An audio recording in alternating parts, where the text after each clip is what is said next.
Salut, aujourd'hui on va parler de SyncSketch et on va voir ensemble comment passer d'un Playblast Maya pour le mettre dans SyncSketch qu'on va pouvoir partager pour faire des reviews. Ça commence par Maya, on va faire un Playblast. Je vais dans les options et là je vais faire un petit reset. Par défaut on a ça. Au niveau du format, on n'a pas normalement le choix, c'est de la vie non compressée. Je sais que certains ont rajouté QuickTime. Il faut savoir qu'aujourd'hui, QuickTime n'est plus mis à jour sur Windows, donc il vaut mieux l'éviter, parce qu'il y a des failles de sécurité. Alors, sur Mac, c'est encore possible, mais en tout cas sur Windows, il vaut vraiment mieux l'éviter. Je vais vous montrer après comment le réencoder pour éviter que ça soit trop lourd. On passe la vidéo à 100%, la qualité, on se met en display size from render settings, d'ailleurs on n'oubliera pas de régler, hein, mais normalement c'est fait. Là c'est en HD 720, donc 1280 par 720. Le scale, on va le passer à 1, comme ça on aura la même résolution pour le Playblast. Et on va faire un Save to File pour sauvegarder, et on lance notre Playblast. Alors là on a une vidéo de 110 frames, un tout petit peu plus de 4 secondes, et quand on regarde, le blast fait maintenant 290 mégas, ce qui est quand même beaucoup pour 4 secondes seulement. Donc on va, avant de l'envoyer sur SyncSketch, on va le compresser un petit peu, et pour ça, moi je vous propose dans ce tuto de passer par Handbrake. Alors, il y en a d'autres bien sûr, on connaît Adobe Media Encoder, ou même FFmpeg, mais en tout cas Handbrake est très facile, hein, vous trouverez le lien dans la description. Il est très facile par un système de drag and drop, voilà, tout simplement. On n'a quasiment rien à régler. Je vais juste vous conseiller quand même d'aller dans les vidéos la première fois et de faire save as source. Ça c'est assez important pour éviter qu'il change le nombre de frames par seconde. Et ensuite, je vous invite à aller dans les préférences et dans les fichiers de sortie. Par défaut, il y a un chemin, je crois, qui pointe vers mes documents, et je vous encourage à le changer par source path, donc c'est le petit, ce qui est juste en dessous là, pour qu'il puisse exporter le nouveau fichier dans le même dossier en fait, ça sera plus simple. Une fois que c'est fait, c'est tout, on n'a plus qu'à démarrer l'encodage. L'encodage est très rapide, on passe, comme on le voit, de 290 mégas à 49 KO, ce qui est beaucoup mieux. Et ensuite, on va le mettre dans SyncSketch.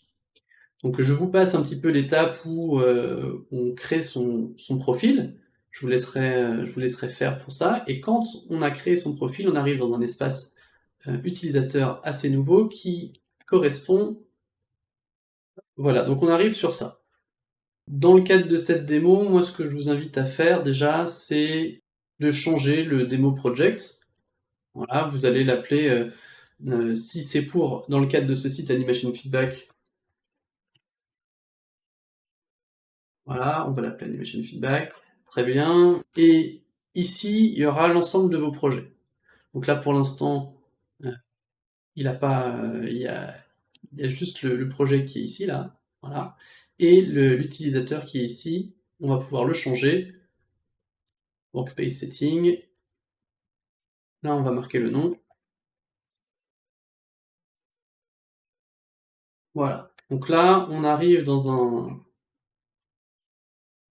workspace, ici, dans Review, où on a le nom du projet, notre nom à nous, et dans les projets qui sont ici, on a bien notre nom et actuellement le nom du projet. Ensuite, à l'intérieur de ça, on va rajouter une review. Donc une review, ça va être comme un dossier dans lequel on va mettre différentes vidéos que l'on va partager.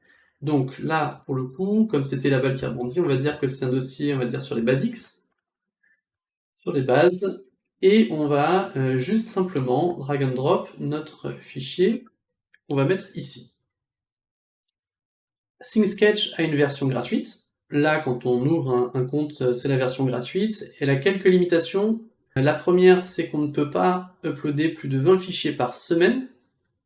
Une fois qu'on a fait ça, voilà, on a rajouté le média, il fait partie, maintenant on a un nouveau dossier, Basics, avec le média. On va pouvoir rajouter d'ailleurs d'autres vidéos si on veut. Et ensuite, on va partager le lien.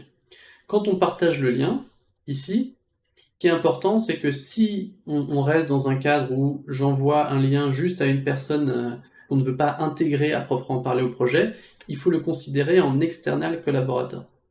Donc ça, c'est important parce que si on ne le fait pas, les personnes qui vont recevoir ce lien ne pourront pas faire d'annotation, ne pourront pas réellement faire de review, ne pourront que visualiser votre animation. Donc c'est important de stipuler external collaborator ici.